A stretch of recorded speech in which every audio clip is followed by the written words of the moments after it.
By the end of this episode, you'll see how one man tried to unite the human soul with the heartbeat of the universe. You'll see how Schelling, a philosopher born in 1775, tried to prove that nature isn't dead matter, but alive, conscious, and dreaming itself awake through you.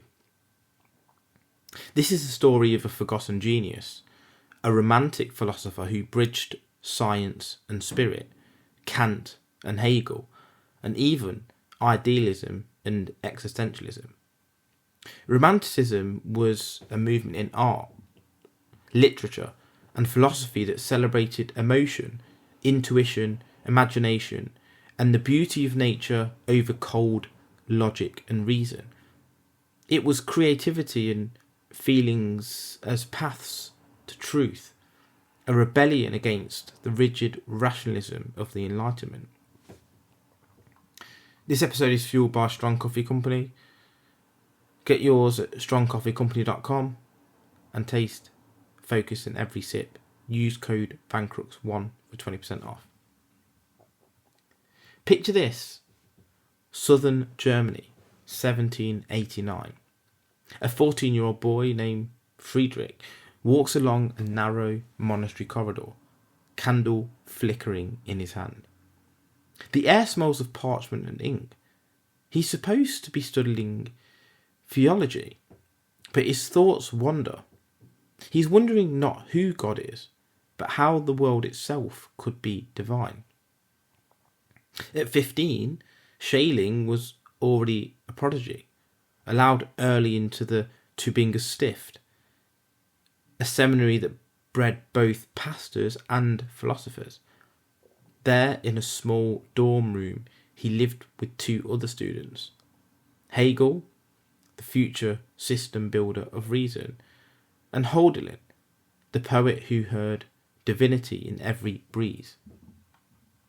Imagine the three of them, barely adults, sitting up past midnight, discussing the cosmos by candlelight.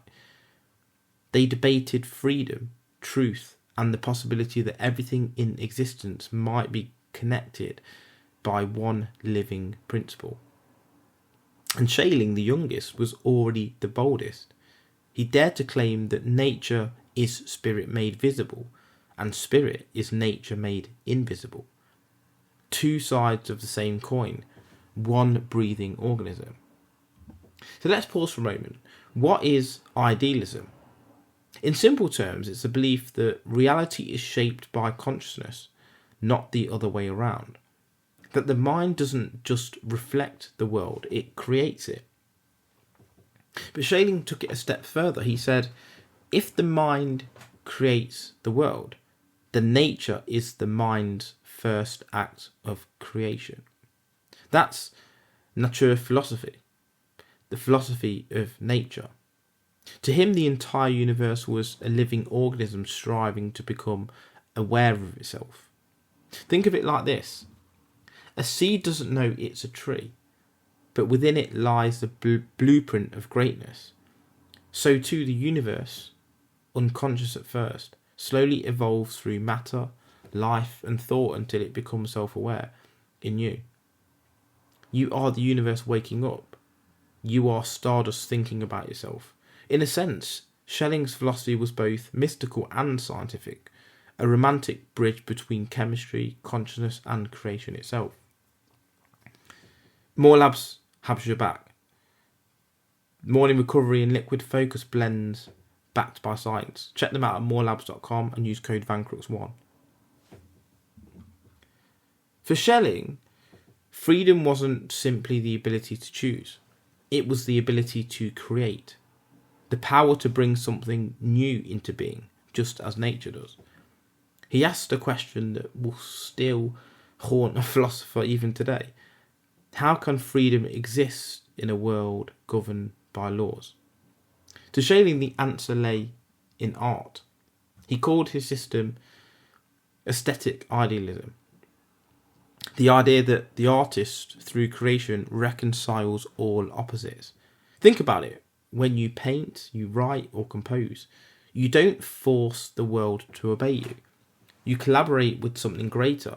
You become a vessel through which the infinite flows into the finite. He believed art is the invisible form of the invisible, or rather the visible form of the invisible. The moment when nature, through human hands, expresses its own soul. So when a sculptor carves marble, it's not just art, it's nature trying to see itself, to feel itself. And when you chase your dream, or lose yourself in creating something meaningful, you're participating in the same divine act. But Schelling's life wasn't just metaphysics, it was tragedy.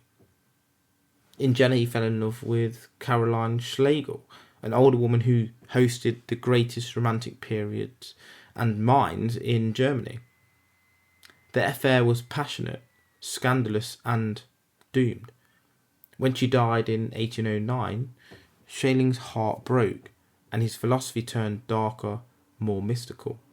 He began to write about freedom and evil, exploring how darkness isn't the absence of light, it's the seedbed from which consciousness grows. Without darkness, there can be no self-awareness. Without chaos, no creation. It's the same idea echoed centuries later in psychology, that our shadow self fuels transformation. Schelling saw this not as sin, but as necessary in terms of spirit awakening.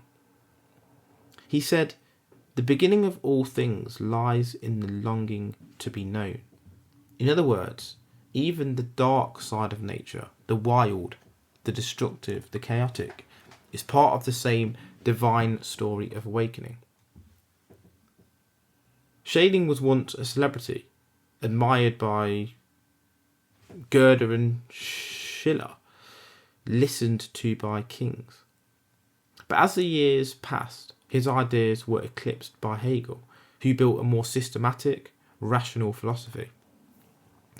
Schelling faded into obscurity, his books gathered dust, yet, like buried seeds, his ideas resurfaced. In the 20th century, Heidegger, Sartre, Nietzsche found his fingerprints everywhere. They saw in Schelling a sort of precursor to existentialism, the idea that we are beings of freedom, creating meaning in a universe that's still finding itself. So who was Schelling? Well, he was the bridge between science and spirituality, between reason and feeling, between man and nature. He saw life as a grand work of art, not a mechanism, but a masterpiece still being painted. Before we end, let's do a small thought experiment. Close your eyes for a moment and imagine standing in a vast forest. The wind moves through the trees like breath through lungs. The earth beneath your feet pulses faintly. A heartbeat. In that stillness, feel what Schelling felt. That this isn't just the background to your life. This is your life.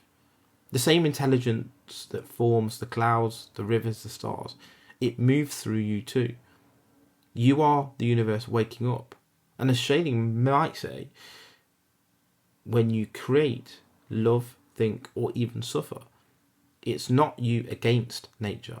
It's nature through you, reaching back towards itself. So next time you walk outside, don't just look at nature, listen. It's speaking your language, the language of consciousness, freedom and creation. You are not apart from it, you are it. This episode was sponsored by Liquor Gummies, who deliver flavour, relaxation and a little rebellion. Check them out at liquorgummies.com, Liquure.